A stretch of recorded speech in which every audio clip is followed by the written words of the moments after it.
한국 기획사는 가수 찍어내는 공장 아닌가요? 최근 CNN의 거물급 기자가 BTS의 아버지라 불리는 방시혁과의 독점 인터뷰 도중 대뜸 시비를 걸었습니다. 서양인들에게 안중에도 없던 K-팝이라는 장르가 글로벌하게 치고 올라오니 그 인기를 현실 부정하며 역대급 무개념 멘트까지 던졌죠. 그러나 타격 하나 받지 않은 방시혁이 웃으면서 날린 한마디에 CNN 기자는 결국 얼굴이 시뻘개진 채로 꼴먹은 벙어리가 됐다는데요.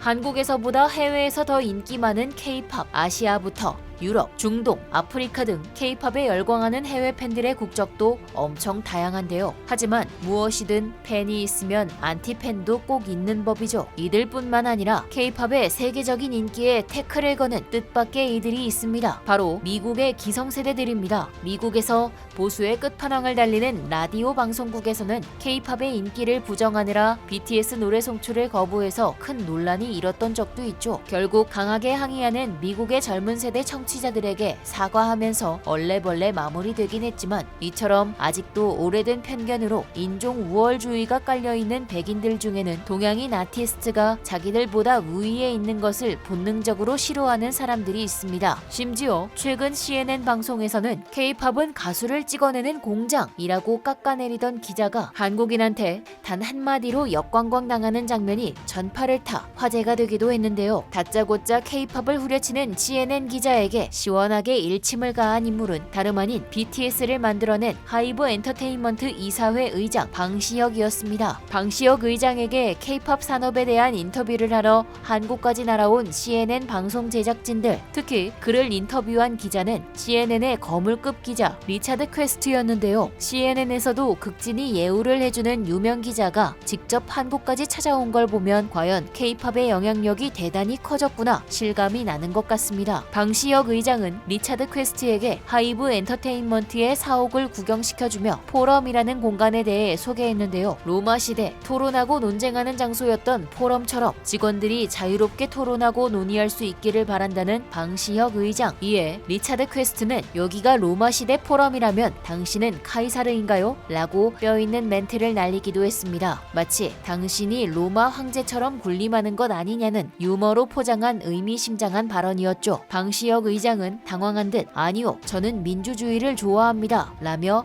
유쾌하게 넘어갔는데요. 하지만 단순히 농담이라고만 볼 수 없었던 것은 뒤이은 인터뷰에서 리차드 퀘스트가 보인 태도 때문이었습니다. 당신은 믿을 수 없을 정도로 성공했어요. 하지만 비난도 있죠. 아티스트들에게 요구하는 게 많아서 엄청난 스트레스를 주고 그들이 감당하지 못하게 하는 데다가 일종의 K-팝 공장을 만들었다고요. 고개를 끄덕이시는 걸 보니 이미 이런 얘기들을 들어보신 것 같네요. 그런데 이들에게 막대한 부담감을 주고 있는 것은 사실이잖아요. 이와 같이 해외에서 K-팝을 공격할 때 쓰던 단골 멘트로 질문 폭격하는 리차드 퀘스트. 평소 일본이 K-팝을 왜곡하고 한국을 폄훼하려고 만들어낸 부정적인 프레임에 제대로 물든 것 같은데요. 하지만 방시혁 의장은 당황하기는커녕 여유롭게 웃으면서 이에 논리적으로 반박했습니다. 이런 말들은 완전히 근거 없는 소리라고 할 수는 없죠. 물론 과거에는 그런 부분이 없지 않아 있었습니다. 다만 이것이 정말 정당한 질문인가? 라고 묻고 싶네요. 서양 팝에도 똑같은 질문을 했을 때 크게 다른 부분이 없거든요. 서양 아티스트들 중에 스트레스 없는 삶을 사는 분들이 있나요? 오히려 한국보다 더 큰 재앙으로 돌아오잖아요. 마약 문제라든가 알코올 중독 같은 방식으로요. 조곤조곤 팩트로 때리는 방시혁 의장에 뭐라 끼어들어 해명하려 했지만 결국 입을 다문 리차드 퀘스트. 그러나 방시혁 의장은 여기서 멈추지 않았습니다. 그 다음 자율성에 대해 얘기하자면 예전에는 확실히 그런 면이 있었어요. 그런데 이제는 시대가 변했고 오늘날의 K-팝 기업들은 아티스트들의 자율성을 지켜주기 위해 노력하고 있어요. 이처럼 방시혁 의장은 우월주의적인 뉘앙스를 풍기는 상대방의 질문에도 흥분하지 않고 한마디 한마디 조리 있게 대답했는데요. 이 밖에도 BTS의 군입대 문제나 SM과 하이브 간의 인수합병 이슈 등 한국에서도 민감한 문제를 거침없이 찌르고 들어오는 리차드 퀘스트. 그럼에도 방시혁 의장은 이 모든 질문들에 말꼬리 잡힐 틈 하나 내주지 않고 자신의 경영 철학과 비전을 똑부러지게 밝히면서 멋지게 인터뷰를 마무리했습니다. 이를 본 수많은 해외 네티즌들 또한 역시 K-팝을 지금 이 자리까지 올린 사람답다 라며 뜨거운 반응을 보이고 있죠. 다소 공격적일 수 있는 질문에도 자기 입장을 차분하게 논리적으로 표현하다니 정말 멋져요. 아티스트에 대한 신념이 있으시네요. 존경합니다. 방PD님 진짜 말 잘하신다. 100점짜리 인터뷰인 듯 등등 언뜻 무례할 수 있었던 질문에도 기분 나쁘지 않게 전곡을 찌르는 스킬이 대단하다며 이렇게 뚜렷한 경영 철학과 자신감이 있는 사람이라면 앞으로 K-팝의 미래가 걱정되지 않는다는 반응이었습니다. 반면 BBC에서 방영하는 J-팝 다큐멘터리는 한국과 정반대 의미로 파장이 어마어마하다는데요. 일본의 아이돌 왕국이라 불리던 자니스 엔터테인먼트 창업주에 대한 폭로로 모두가 충격에 빠진 가운데 K-팝과 J-팝의 현주소가 더욱더 극명하게 비교되고 있는 상황. 이번 결과를 보니 K-팝은 단기간에 우연히 인기를 얻은 것이 아니라는 사실만 다시금 되새기게 되네요. K-팝의 인기가 많아질수록 시기하고 질투하는 사람들이 계속해서 생겨나겠지만 방시혁을 비롯한 엔터테인먼트 업계 사람들과 아티스트들 한 사람 한 사람의 노력과 고민이 모여 지금의 자리까지 올라온 만큼 앞으로도 굳건할 것이라 믿습니다. 지금까지 얼큰한 뉴스였습니다. 감사합니다.